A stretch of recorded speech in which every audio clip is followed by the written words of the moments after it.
ইসলাম কার? ইসলামটা কার? আর ইসলাম ছাড়া যা পৃথিবীতে সব কার? শয়তানের। বলেন কার? ইসলাম ছাড়া যে দল সবগুলো কার দল? ক্লিয়ার কথা? কথা ক্লিয়ার? হ্যাঁ, এটা যেন মনে থাকে। মাহফিল এসে সব ঠিক হয়ে যায়, কিন্তু বের হলে আমাদের সব মাথা বেঠিক হয়ে যায়। মাহফিলে যখন প্রশ্ন করি মা বড় না বউ বড়, মা বড়। বাড়িতে গিয়ে বউ বড়। ঠিক আছে না? হ্যাঁ হ্যাঁ, ও এখানে তার বউ নাই, বাড়িতে গেলে তো বউ ছাড়া উপায় নাই। কি মুসিবত! অনেক মুরব্বীরা কত কষ্ট করে চোখের পানি ফেলে ফেলে কান্দে, আফসোস করে, হারে সন্তানগুলো বড় করলাম, এই বুড়ো বয়সে রান্না করে খাওয়ায় না। নাটোরে এক মাহফিলে 72 বয়সে এক বৃদ্ধা নারী, বৃদ্ধা মা আমাকে একটা চিঠি লিখেছেন হাতে। বলছে, হুজুর আমার তিনটা ছেলে বিয়ে করেছে, একটা মেয়ে বিয়ে দিছে।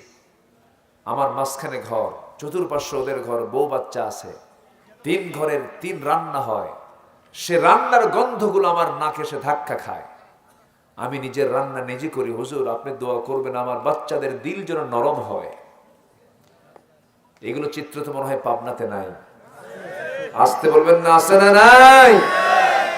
মাকে ভাগ করে নেয়, তুই 3 দিন ও 3 দিন। মা খালি দৌড়াদৌড়ি করে, ওর বাড়ি 3 দিন, ওর বাড়ি 3 দিন, ওর বাড়ি 3 দিন। কি চিত্র এগুলো! কেন এগুলো হবে? আমার বাবা আমার মা যার ঘরে ইচ্ছা সে ঘরে যাবে, ঠিক কিনা? যাবে। এগুলো কেন? মাসে ভাগ করে নেয়, আমি 7 দিন 8 দিন থাকলেই কয় তুমি চেনো না, ওই বাড়ি চেনো না। বেকুব, থাপড়ে সোজা করা দরকার বেদবগুলোকে। তুমি বাপরে এই কথা বলতে পারো, মার এই কথা বলতে পারো? 7 দিন পার হয়ে গেছে, 8ম দিনে বলে ওই ছেলে চেনো না তুমি? অযোগ্য সন্তান এগুলো। রাগ করতেছেন নাকি? বুকটা ফেটে যায়। হ্যাঁ, কি কি হয়েছে? কি বলেন? কি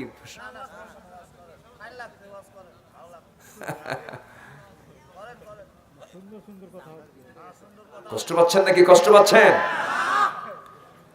আমার আল্লাহর ওয়াজই সবার পছন্দ হয় না, আমার ওয়াজ পছন্দ হবে কেন? কিছু তো হবেই। জি, এটা সমস্যা নাই। সম্মানিত ভাইয়েরা, মাকে ভাত দিবেন না আপনি জান্নাত পাবেন? আচ্ছা, মাকে ভাত দিবেন না আপনি জান্নাত পাবেন? মাকে ভাত না দেওয়া কি লস না লাভ? মাকে ভাত না দেওয়া লাভ না লস? দিবেন না ভাত, আপনার পেটে এমন একটা টিউমার হবে, যা কামাইছিলেন সব টিউমারই শেষ করবে, একটাও থাকবে না। আল্লাহ টিউমার দিয়ে শেষ করে দিবেন। সামান্য একটা জান ঢুকায় দিবেন, সব শেষ হয়ে যাবে। আমার বন্ধুগণ, মাকে ভাত দেয় না, বাবার দিকে তাকায় না। সন্তান বাবাকে মারে, বাবাকে জবাহ করেছে, এমন দৃশ্য আমার দেশে আছে না নাই বলেন? মাকে মারতে মারতে ঘর থেকে বের করে দিয়ে দেয়। ওইদিকে আল্লাহর একজন পয়গম্বর ছিলেন, মুসা আলাইহিস সালাতু ওয়াস সালাম। একদিন আল্লাহকে বলছেন, আল্লাহ তুমি কি আমাকে জান্নাত দিবে নাকি? হ্যাঁ দেব। আমি যে জান্নাতে থাকবো, আমি সেই জান্নাতে আমি একা থাকবো কেমনে? আমার জান্নাতের মধ্যে কোনো বন্ধু থাকবে নাকি? হ্যাঁ তোমার জান্নাতে একজন বন্ধু থাকবে। কে? একজন কসাই তোমার জান্নাতি বন্ধু হবে। আল্লাহকে বলছেন, আল্লাহ একজন কসাই কেন আমার জান্নাতের বন্ধু হবে? সেই কসাইটা কোথায়? কোথায় তার বাড়ি? কোন জায়গায় তার বাড়ি? আমি তাকে দেখতে যাব, যাও দেখে আসো। চলে গেছেন তার বাড়িতে, গিয়ে দেখেন সেই কসাইটা বাড়ি থেকে বের হয়েছে। তার মা ঘরের মধ্যে, বৃদ্ধা মানুষ, নড়াচড়া করতে পারেন না, দোলনায় দোল খাচ্ছেন। সেই বৃদ্ধা মার পাশে দাঁড়িয়ে বলছে, ও বৃদ্ধা মা, তো আপনার সন্তানটা কোথায়? আমার সন্তান বাজারে চলে গেছে গোশত কাটার জন্য, ব্যবসা করার জন্য, সে কসাই। বৃদ্ধা মাকে লক্ষ্য করে মুসা আলাইহিস সালাম বলছেন, আপনাকে রেখে চলে গেছে আপনার সন্তান, আপনার তো সে খেদমত করুন, আপনার সন্তান তো ভালো না। মা খেপে গিয়ে বলছে, ও যুবক, তোমাকে চিনি না, কিন্তু আমার সন্তানকে নিয়ে কোনো কথা বললে তোমাকে চিন্তা করে বলতে হবে। আমার সন্তান আমার অনুগত সন্তান। আজকে সকালে আমি যখন ঘুম থেকে উঠি আমাকে গোসল করায় দিয়েছে, আমাকে মাথায় তেল দিয়ে দিয়েছে, রান্না বান্না নিজে করে আমার মুখে খাবারগুলো তুলে দিয়েছে। আমাকে দোলনায় দোল দিয়া বলে, মা আমি তোমার সঙ্গে সর্বক্ষণ থাকলে পরে আমার ব্যবসা বন্ধ হয়ে যাবে, তুমি কিছুক্ষণ থাকো, আমি একটু বাজারে যাই, ব্যবসা করে আসি। যে প্রাণী জবাহ করবো সেই প্রাণীর ভুনার অংশটুকু, কলিজার অংশটুকু তোমার জন্য ভুনা করে আমি তোমাকে খাওয়াবো, মা তুমি থাকো। ওই যুবক, তুমি আমার সন্তানকে কেন নেগেটিভ চিন্তা করছো? আমার সন্তান এমন করে দিনের পর দিন আমার খেদমত করেই চলছে। আমি আমার সন্তানকে নিয়ে মাঝে মাঝে আল্লাহর কাছে দোয়া করি, আল্লাহ আমার সন্তান যদিও কোনো বড় আলেম নয়, বিশেষ ব্যক্তি নয়, একজন কসাই হতে পারে, কিন্তু সে আমার চরম অনুগত। আমি মা আমাকে যারণ সম্মান করে, সেই মার পক্ষ থেকে তোমার কাছে ফরিয়াদ করি, আমার সন্তানকে যদি তুমি জান্নাত দাও, সেই জান্নাতি দেওয়া যে জান্নাতের বাসিন্দা আল্লাহর পয়গম্বর মুসা হবে। জোরে বলি সুবহানাল্লাহ। কার সামনে বলে? কার সামনে? মুসার সামনে বলা হলো। সাইয়েদনা মুসা আলাইহিস সালাতু ওয়াস সালাম চোখের পানি মুছতে মুছতে ভাবলেন, আল্লাহ বুঝতে পেরেছি ওই কসাইটা আমার সঙ্গে কেন বেহেশতের বন্ধু হবে, জান্নাতের সাথী হবে। এই জন্য আমার বন্ধুগণ, সবার বাড়িতে দুটো সম্পদ যারা আছে, মা এবং বাবা, এর চাইতে বড় বরকতি রহমতি সম্পদ পৃথিবীতে দ্বিতীয়টা আর নাই। জোরে বলি সুবহানাল্লাহ। বাপ মার খেদমত করলে লস না লাভ? খেদমত না করলে পরে লাভ না লস? লস হয়ে যাবে, জান্নাত আমার জন্য হারাম হয়ে যাবে।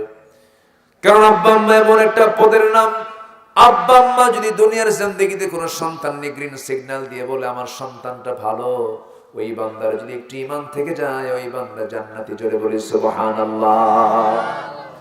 নাম্বার 3 হলো আল্লাহর সঙ্গে দৃঢ় অঙ্গীকার কখনো ভঙ্গ যদি কেউ করে ফেলে। আল্লাহর সঙ্গে আমার কি অঙ্গীকার হয়েছে? 1 নম্বর অঙ্গীকার হলো, আমরা যখন রূহের জগতে ছিলাম আমাকে প্রশ্ন করা হয়েছিল, আলাস্তু বিরাব্বিকুম, আমি কি তোমার রব নই? সেই দিন রূহের জগতে আমরা সবাই স্বীকৃতি দিয়েছি, হ্যাঁ তুমি আমার রব। এই কথা যদি আমাদের মনে নাই, কিন্তু আমরা বলেছি কিনা বলেন? বলেছি কিনা? সাক্ষী দিচ্ছে কে বলেন? কোরআন সাক্ষী দিয়ে দিচ্ছে, কোরআন সাক্ষী দিয়ে দিচ্ছে। আমরা রূহের জগতে সাক্ষী দিয়ে এসেছি, আমরা রূহের জগতের রুবুবিয়তের ঘোষণা দিয়ে এসেছি। আমরা যখন তখন দুনিয়া থেকে বিদায় নিয়ে নেব। আমার ভাইয়েরা, আমার বন্ধুগণ, দুনিয়াকে ক্ষতিগ্রস্ত করা যাবে, আখিরাতকে ক্ষতিগ্রস্ত করা যাবে না। দুনিয়ার কোনো সম্পর্ক করতে গিয়ে ঈমানকে ধ্বংস করা যাবে না। আল্লাহর সাথে যে দৃঢ় অঙ্গীকার করেছি, সে অঙ্গীকার যদি ভঙ্গ করে, আল্লাহ রাব্বুল আলামিন সুন্দর করে বুঝায় বলছেন, আল্লাযীনা ইয়ানকুদুনা আহদাল্লাহি মিন বা'দি মিসাকিহি ওয়া ইয়াকতাউনা মা আমারাল্লাহু বিহি আন ইউসাল ওয়া ইউফসিদুনা ফিল আরদি উলাইকা হুমুল খাসিরুন। জোরে বলুন আল্লাহু আকবার।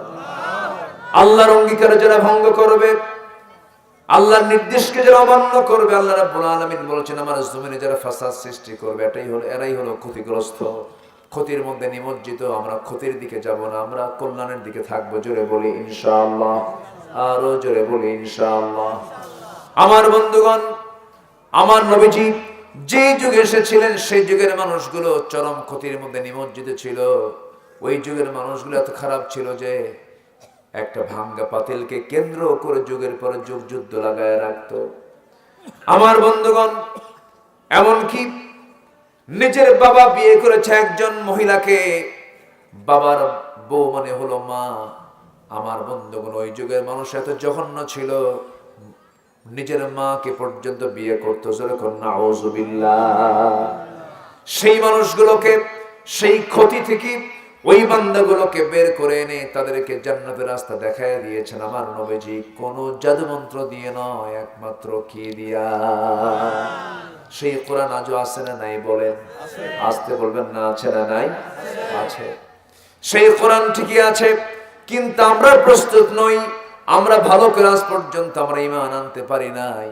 আমার বন্ধুগণ, যখন রাসূল কোরআন পেয়েছেন তখন তিনি সফল হয়ে গেছেন। কোরআন আমাদের সামনে থাকার পর আমরা সফল হচ্ছে না কেন? এর অন্যতম কারণ হলো আমাদের মধ্যে সেই যোগ্যতা আমরা এখনো পয়দা করতে পারি নাই। যেমন করে ইমানদার সাহাবীরা তৈরি করেছিলেন। যদি কোনো বান্দা ভালো করে ঈমান আনতে পারে, আমলে সালেহ করতে পারে, আল্লাহ রাব্বুল আলামিন নিজে ওয়াদা করছেন, লা ইস্তাখলিফান্নাহুম ফিল আরদ, আমি আল্লাহ নিজে তাদের হাতে খেলাফতি দিয়ে দেব। জোরে বলি সুবহানাল্লাহ। অনেক রাত হয়ে যাচ্ছে, কি করি? কষ্ট হচ্ছে আপনাদের? বলি আলহামদুলিল্লাহ।